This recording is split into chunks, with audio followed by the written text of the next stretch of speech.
Hi everyone! In today's video, I'm going to give you a tour of my front yard garden, which will also include a 9-month update on my Eden climbing rose. For those of you who don't know me, my name is Liz and I garden in California Zone 9B. And there is Tommy, one of my 3 cats. I have 6 beautiful roses. They're not in bloom right now because this is fall. But oh my goodness, in the springtime, they're absolutely glorious. This one is called Pot of Gold. Isn't it just beautiful? Not bad for fall. Oh, and there's Cookie. Hi, Cookie. Hi, Kiki. Yeah, 6 beautiful roses.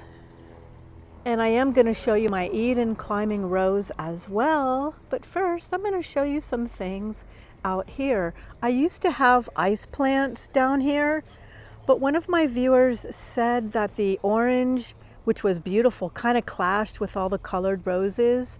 So I took their advice and I ripped those out and I put some bark, or whatever that's called, tam bark, or some type of a mulch instead, and I'm really happy with that. So let's go inside here. There's a couple things I want to show you.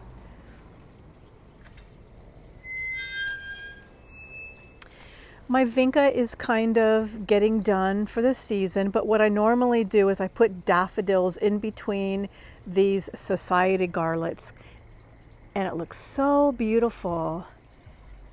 Now, the thumbnail of this video, I showed you this beautiful iron bench. Can you believe this was handcrafted by a neighbor of mine? I absolutely love it. I've had it for so many years. And what I did is I just got some terracotta pots and I stacked them up. And I just like the way that looks. I know a lot of people ask me how I get them to stay, but really there's no secret to it. I just basically place a pot on top of the other. There's nothing holding it but the weight itself. And there's my sweet dog, Abby. These are some flagstones that were kind of chipped away to make circles. And down here I have some heuchera. I love that vibrant lime green color. I think it's so beautiful. Some impatiens behind it. And then of course more vinca. Vinca was the best performer for me this year in my garden. My backyard, it was pretty much the showstopper. It took center stage. And this is some kind of an Angelina sedum, or I'm not sure what kind, I just know it's a sedum. And I started off with one, and I just take little pieces from it, and then I stick it in the ground, and then it makes more. And a lot of people ask me how I got my terracotta pots to be aged like that. These are actually new terracotta pots, but what I did is I got mud and I smeared the pots with the mud. I let it dry overnight, and then the next day I just rinsed them off. And then it gave this old patina look finish. So that's how I got them to look aged. And inside there is a succulent. Again, I just started off with one succulent and it made babies, and every year I harvest those and start over. Succulents are so much fun because they're so easy to propagate. So I call this area my iron bench garden.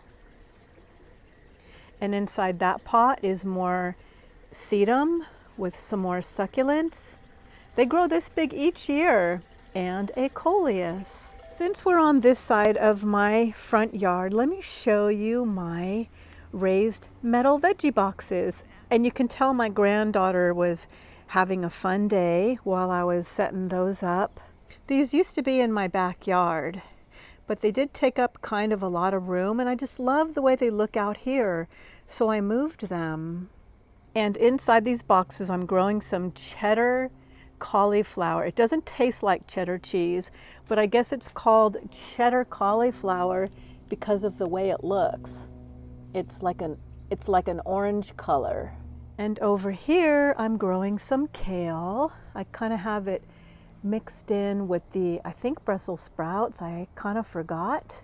And if you notice, I have chicken wire. That's so the cats can't use my veggie boxes as litter boxes. I mean, we all have one of those spots in our house where we have the garbage cans and, you know, where we park cars. So I just figured putting those there would kind of add something to those fence. I'm thinking in the summertime I can grow some corn or sunflowers and it'll just dress up that fence and not make it look so boring and plain. So my house was built in 1930 and I imagine this is probably the same original pathway because the concrete is kind of all messed up and chipped out, but I guess you could say there's some character to it. I bought this rocking chair at the thrift store and I just added some paint to it and gave it a little character. Underneath my Chinese pistache tree, I'm growing more vinca. Honestly, this stuff grows like weeds out here in the Central Valley of California. It grows back from seed, I can prune it, and it just doesn't stop flowering. This little fountain I got for free, somebody was throwing it away. It was very, very heavy and not the easiest thing to load in a truck, but I'm glad I did. On each side, I have a couple coleuses. Those won't be lasting much longer. They don't like cold weather under 40 degrees, and we are starting to reach that now. Behind that, I have a clematis. Again, it's fall, so it's not blooming now. And right here, next to Cookie, is a Double Delight rose, probably one of the most beautiful scented roses I've ever smelled in my entire life. I wish there was some flowers on this so I could show you, but what I can show you that's really fun and interesting, the leaf cutter bees love this rose. Look at all the notches. If you ever see little round notches in your plants, don't spray it for bugs, don't freak out, don't be scared. You are blessed to have leaf cutter bees, and the leaf cutter bees need plant material to build their nests. They're solitary bees, they don't make honey, and they make their nests in these long tubes, and what they do is they notch out a piece of leaf to wrap around their eggs. Very interesting, very cool. I've actually seen a bee make the notch. It was so cool. The bee used its front like claw-like mouth and it just notched it away. It just cut it with its mouth. And then when I saw the bee flying away with the leaf in its clutches, it was bigger than the bee. It was very spectacular. I thought it was a grasshopper at first until I realized that's a leaf cutter bee carrying a piece of leaf material. Oh yeah, I almost forgot to tell you, on this beautiful archway I love rust. I have 2 star jasmines growing up on each side. It's gonna smell so pretty when this grows. This will be the second year. The first year a vine sleeps, the second year it creeps, which it's doing right now. It's just creeping, but the next season it will leap. And I expect that it'll make it all the way on top. See, there's my Chinese pistache tree. This is a female because it has all those berries, but Chinese pistache trees are absolutely beautiful. In the fall, this is going to turn orange and yellow. So I know a lot of people have asked me in the past, what kind of tree is that? It's a Chinese pistache. Now let me show you my Eden climbing roses.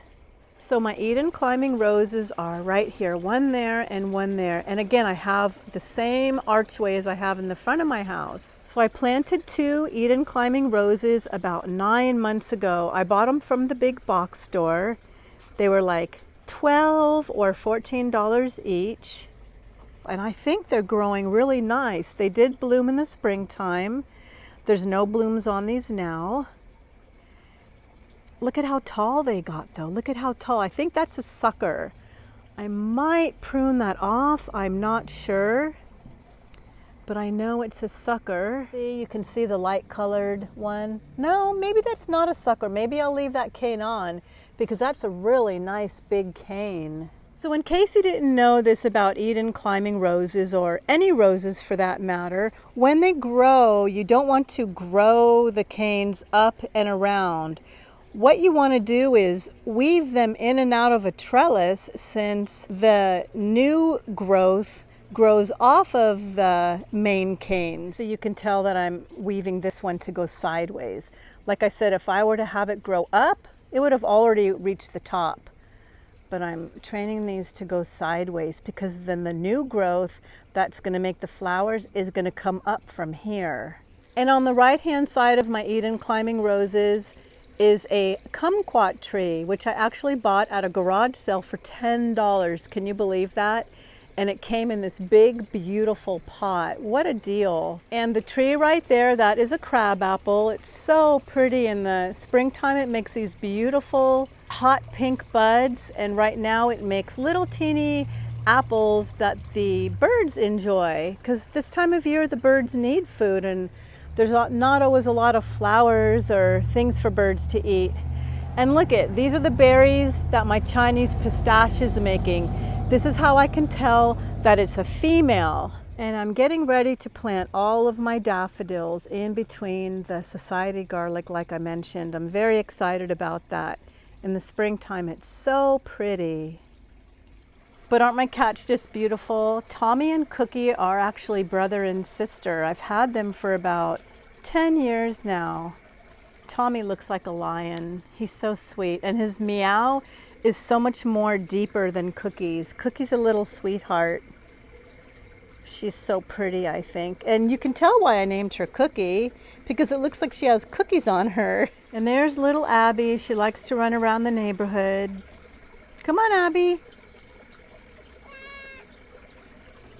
Yes, as you can tell, I'm an animal lover. Thank you so much for watching my video. I hope you have a beautiful day in your garden too.